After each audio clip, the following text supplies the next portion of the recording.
Hey everybody, we're back with another goggle review. Today we're going to look at the very popular JT ProFlex. When you try on the JT ProFlex, the first thing you'll realize is how comfortable it is. This is one of the most comfortable goggle systems I have ever worn. The foam is super nice inside the frame of the goggles itself, and because the goggles are so light and airy, you really only feel the foam and the strap on your head. You don't feel any part of the face, you don't really feel the ears so much. It's an extremely comfortable goggle system because it really feels like it isn't there.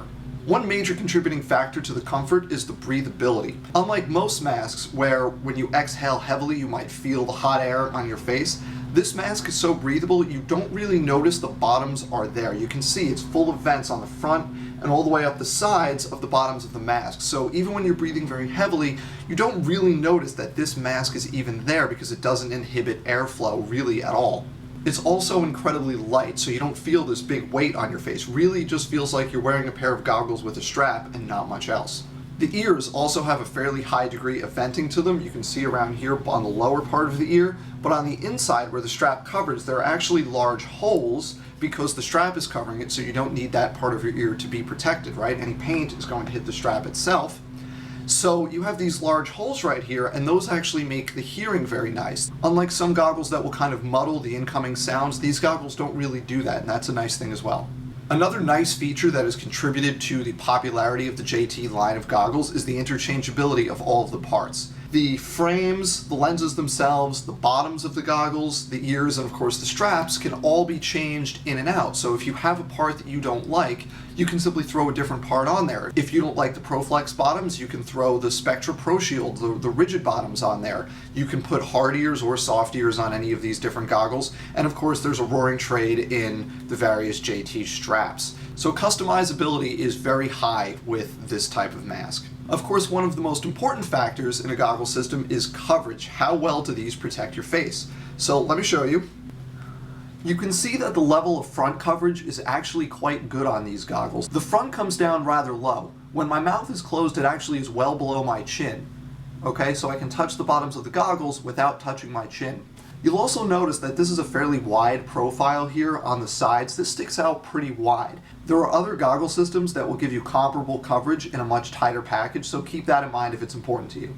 Now the jawline coverage is good but not great on this goggle system. It's a little bit higher up than you might expect, so depending on the size of your face, part of your cheek will possibly be exposed. Keep that in mind. Also, the ear protection leaves a lot to be desired. You can see most of my ear right here is hanging out. Now, the problem with the ear protection is really due to these soft ears. I should point out that these are actually the larger type of soft ears that are available. The more standard style don't have this top part right here, so it cuts off at about the height of the strap.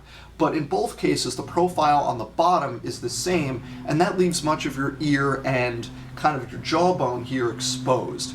But as I mentioned earlier, if you don't like these ears, you can just swap them out for a different style. For instance, they make hard ears for these goggles that actually come all the way down to here and basically have a straight line like this. They're not super low, so the bottom part of your earlobe might still hang out, but you won't have this big hole exposing your jawbone or the middle of your ear, for instance. And the last thing I need to talk about with coverage is, of course, the soft bottoms, okay? These bottoms are super duper soft. They're just rubber, right? So unlike some goggles that have a nice solid bottom where if you take a hit, it's just gonna kind of shrug it off. You're not going to feel that impact. If you take a hit right here, you're gonna get smacked in the face with the mask / the paintball that just hit you. Now that's good in a way because it will encourage bounces, sure, and that's one of the reasons this is a very popular mask on the tournament scene. However, it's also going to mean that your face is less protected, okay? Not only is there a lot of venting here, but it's soft so it can smack you in the face. I've heard stories about people like getting bloody lips from, getting hit at close range right in the face here, and the mask comes and hits them in the face. So that's one more thing to keep in mind. There's a trade-off here. It's super breathable, it's super light, it's very comfortable, but you get a small trade-off in terms of the protection. Now on to the lens. This is the standard JT Spectra lens, which is a very good lens. It's clear, it has a nice wide angle of view, it's inexpensive and readily available in many different colors and styles, so if you want a new one, like the rest of the mask, it's highly interchangeable. But probably the largest downside associated with this mask is the lens change. This is not a quick change system. So it does take much more time to change this lens than it does to change something on an E-Flex or a Dye i4 or probably any other mask out there these days. This is kind of the last remaining slow change lens system that's still available today. These masks new go for between $60 and $70 for kind of the basic models. New, they come with a visor, and they also come with a chin strap now. I think the older ones may not have done that, but the newer ones definitely do come with a chin strap. You can remove it, so if you don't like it, you don't need to use it, but it's there if you do want it. And then depending on the style, the price will go up accordingly into the $70 or $80 range. JT markets some kind of special styles or limited styles or this and that. I'm not really well versed in the market for the various parts and what's common and what's rare and what's worth a lot and what isn't, but depending on the parts that are used to go into a mask like this, the price can be near $100 or even more if it's made up of rare parts in good shape.